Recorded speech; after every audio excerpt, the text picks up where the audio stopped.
My first talk is going to be about the Microsoft design principles, and then I have a second one after this talking about the differences between Windows Phone, differences and similarities between Windows Phone and Windows 8. I've been told I have until 12:30, so that's what I'm going to shoot for. So let's get started. My name is Jeremy Bowen. I'm a UX designer for the Windows Phone Design Studio in Redmond. So my talks here will have a phone slant because that's my world. But we have a lot of these principles, especially we share between Windows and us across Microsoft generally, so I can speak to these at a high level. And certainly I have pretty good awareness of Windows 8 and can speak to that as well. But know that I'm not on the Windows team, but I can do my best about Windows. So I flew into Helsinki yesterday morning, 9 o'clock, and I gave a talk yesterday as well on similar subjects. And I flew in, and as I walked past the terminal, I saw this, like, I don't need to talk about Microsoft design principles. You guys already get it. Like, you got the buttons and the circles and the arrows. It's all typographic and flat. You guys know this stuff, so I don't need to tell you, right? But let's talk about it anyway. So I'm going to talk about the Microsoft design principles, but please forgive me for not being really like, here I'm from Microsoft and here are our design principles, you know, bullet points and everything. I want to talk about the Microsoft design principles on a somewhat personal level and talk to you about them and what they mean to me. They are very high level on purpose, and so that we can interpret them for various needs and for you know, what the apps you guys are designing for, that they can apply to them and be relatively flexible while still maintaining some commonality. That said, here are the Microsoft design principles. Authentically digital, and these are in no particular order. These are in order that tells the best story for this presentation. So authentically digital is the first. Do more with less. Fast and fluid, which was talked about earlier this morning, but I'll talk about it in a slightly different way. Pride in craftsmanship, and win as one. And I'll go through each of these and kind of describe what we mean by them, and then what I think they mean. And also, for the Windows Phone, there is a wonderful website called dev.windowsphone.com. Are we, really? We don't have a... I got to do the screen sharing thing. Here we go. Yes. Yes. No. Okay, here we go. It's on its way to sharing so the folks at home can follow along. Okay, we good? All right. Okay. So there's a great website, dev.windowsphone.com, that will be going through a lot of what I'm describing here, and is a great resource. Also refers to a lot of the MSDN articles in greater detail for you developers. I'm not a developer, I'm a designer, so hopefully what I say here you can take there and expand on it. But here's what they mean to me. But before we get into that, let's talk about the inspiration for the design principles. Back when Windows Phone was going through the relaunch and they were designing for Windows Phone 7, the team that was on it, who I work with now, but I wasn't working with them at the time, it took a lot of inspiration from signage. You know, they were considering how can we develop a design language that makes sense, is fresh and relevant, and they took a lot of inspiration from airport signage and directional signage. Bold graphics that make it very clear, kind of reduce elements to their simplest form so you can get it. They're iconographic so they can translate to other languages really easily. And other projects like Massimo Vignelli's design for the New York subway system, you know, incredibly codified and lots of bold graphics and big typography make it super usable and very understandable. Grid systems, a lot of inspiration from Joseph Müller-Brockmann and other Swiss designers who really emphasized, again, on typography, on negative space, on color, on as well as on photography, and emphasizing using photography rather than illustrations or kind of patterns and that kind of thing. That We use photography and type, and those are the elements. But for me, you know, this is just called graphic design. I come from a graphic design background. My college degree is in graphic design. I kind of have gone from graphic design, pure graphic design, to interaction design. But this is my background, and so when I saw this, I was like, yeah, right. That's graphic design. That's what it is. There's this weird dichotomy that has happened, and there's lots of reasons it's happened, but it's still weird, that we have print design in one corner versus digital design in the other. And for so many years and over a long period of time, we've treated these two things as different things. Like there's print design, and print design is one thing because it's on paper, but digital design, we've got to make it all fuzzy and nice and rounded and shiny and with shadows, and so people, you know, looks like things that I can touch. And to me, this was just silly. It's just design. It's the surface. It's type. It's information. It's photography. I think we're at a point now, and the guys who are developing Windows Phone 7 felt this as well. That we're at a point now that we don't need so many visual cues to pretend that something is something it's not, so I can interact with it. We don't have to pretend that buttons are glossy, because we know this now. If there's type on a screen I can touch, it's usually interactive. So let's just treat them as design now. It's all the same thing. Which leads me to the first design principle, which is authentically digital. So the big thing here is don't pretend to be something you're not, and take advantage of the digital medium. And think infographic and not iconographic. This is really why I joined the Windows Phone team. I was just about to, I was in a print design job working in an art museum, and I was about to go, I was telling some others last night, I actually really wanted to go into book design at the time, but I met with a book designer, and he's like, can't make any money doing book design. And so I thought, all right, well, interactive design, here I come. And I loved what was happening here in the Windows Phone. This was literally being launched publicly at the same time I was thinking about all this. And I loved that they were treating design as design now. Things are flat. It's about typography. It's about contrast. It's just about visual design. So here's some icons, and here's some infographics. So think this one rather than this one, because we don't have to pretend anymore. We don't have to pretend that things are things that they're not. I'll come back to this idea a little bit later in one of the other principles. We'll talk about it in greater detail. Do more with less. A common saying, you know, less is more. Content over Chrome. Let your content breathe. So here's Chrome. This is Windows Mobile 6.5 if I have my notes right. Lots of Chrome, you know, the shiny surfaces, etc. And here's some content. So here's the email card from Windows Phone. There's this great saying that one of my user researchers said in a meeting that I was in one time, where she said that there was an engineer who was trying to pitch this rather complicated interaction because it was, you know, he just thought it was awesome, and he was trying to make an argument for it. So he held up his phone and he said like, this is a computer. It's not a refrigerator. And the user research lead said, no. And she held up her phone and said, this is a fridge. It's not a computer. Users don't think of it this way.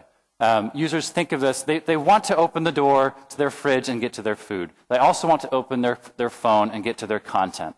The phone is the entryway to their content. That's what they want. So let's celebrate that. Let's celebrate their content and not put all these flashy things in between them and their content. Let your design breathe. So here's our lock screen. We intentionally left a lot of space here. There's another screen from DataSmart, which is new with Windows Phone 8. And a lot of white space. We intentionally use that space to let it breathe, let it be comfortable. There's no need to really cram everything into one screen. Simplicity, right? I think this is the main thing with do more with less. We want it to be simple. But there's a problem, which is there are two kinds of simple in my book. There's the simple that is delightful, easy to use, intuitive, effective. Oh, it's just simple. Like, I love this. It's so easy. And then there's simple, which is just this is dumb because it's simple. I get it. That's it. Like, that's also simple. But this one is less is more. This one is less is just less. And I have to share my screen once again. I think it just times out or something.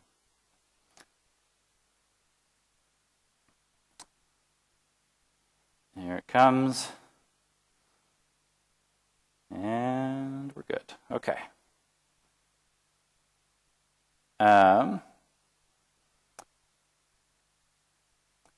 One is easy, one is hard.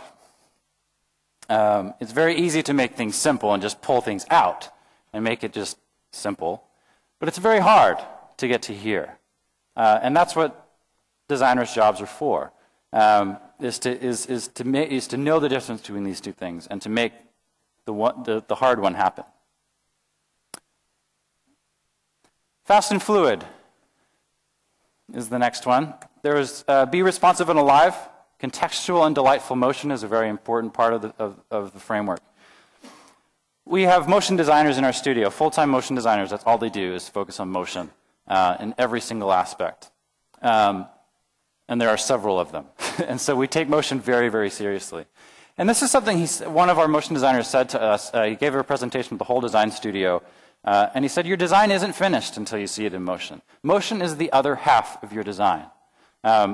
Designers who work in Photoshop, everything's flat, everything's, we line everything just so. We, design series of screens, but the magic happens in the motion.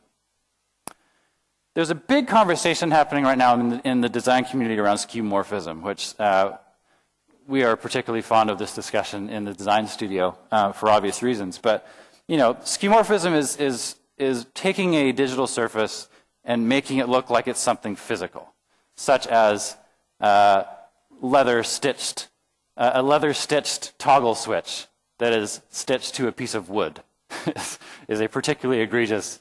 You can't even do this in real life, but there's this fascination with this, and rather than just poke so much fun at it, which we do love to do, there's a reason why we do this. There's a reason why designers do this, and users actually like it, which is that illusions are magical, and you can't see my illusions. This is as much illusion as I could muster as a Microsoft designer, but illusions are magical.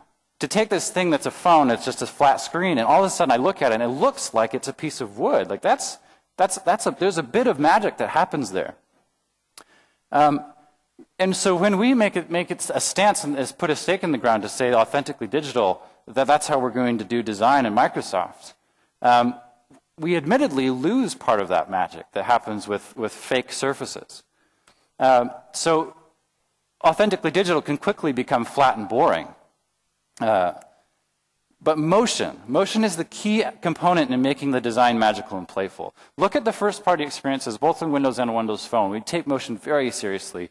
And without it, things would be really bland. I'll admit it. And so motion is very important. And without it, it can feel cold, flat, and the bad kind of simple. So please take motion very seriously. Pride and craftsmanship. Attention to detail. Get on the grid.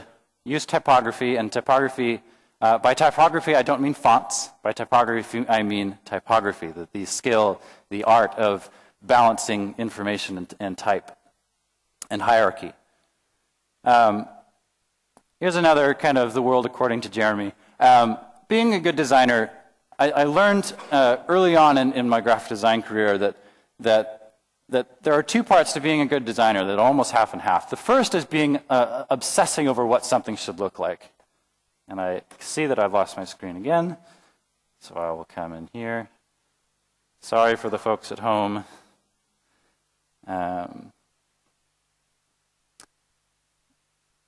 Hopefully we'll get this back up and running again.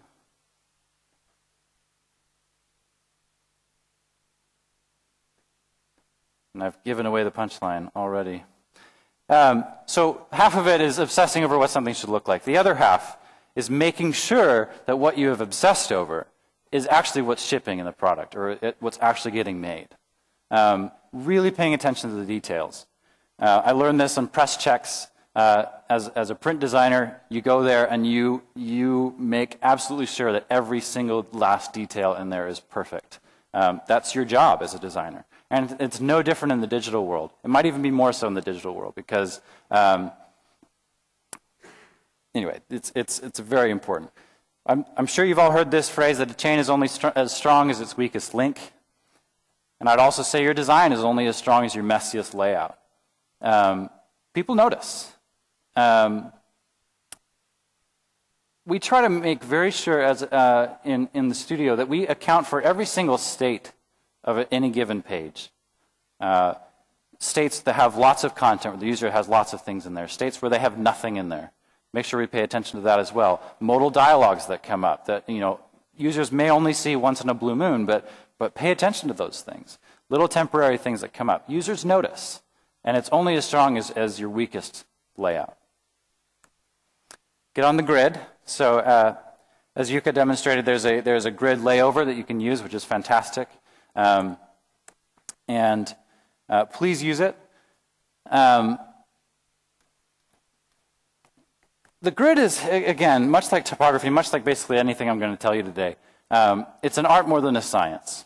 The grid exists. As you can see, even with our first-party examples, we're not aligning every single thing to the grid. Like these albums and favorites, it's not locked to one of those vertical grids. But the squares are. The text inside the squares are not exactly aligned to the grid, but it's about consistency. And the grid is a tool in order to establish consistency in your design, to limit unexpected variances in your design. Because if there's no reason for things to be in different places, then don't put them in different places. Users notice these things. Again, they will never be able to, most people will never be able to say, why is this over there? Why is this not the same place as it was on that previous screen? Why does this jump around? They probably won't notice that thing cognitively, but they'll notice in just generally. They'll notice subconsciously. Otherwise, I'd be out of a job. So again, examples of the grid. Hierarchy. So here's an app with no hierarchy, essentially, other than a color differentiation, a value differentiation. Not to mention it's using Comic Sans, which is terrible. But here's the same type of information with hierarchy.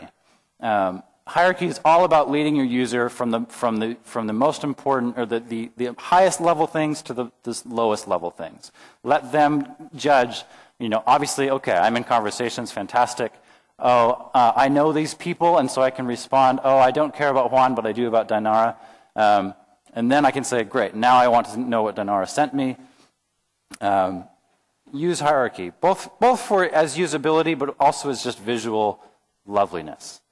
There was some fantastic design advice that I got from a visitor when I was in school who came, and he told us this.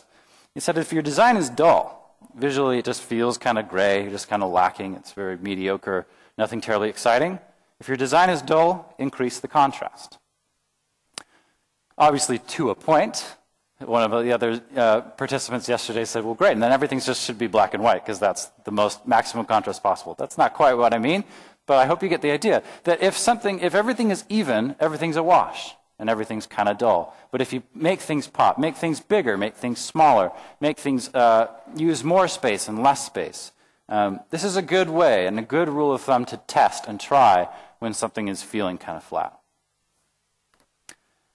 A note on typography, and this is kind of a personal pet peeve of mine.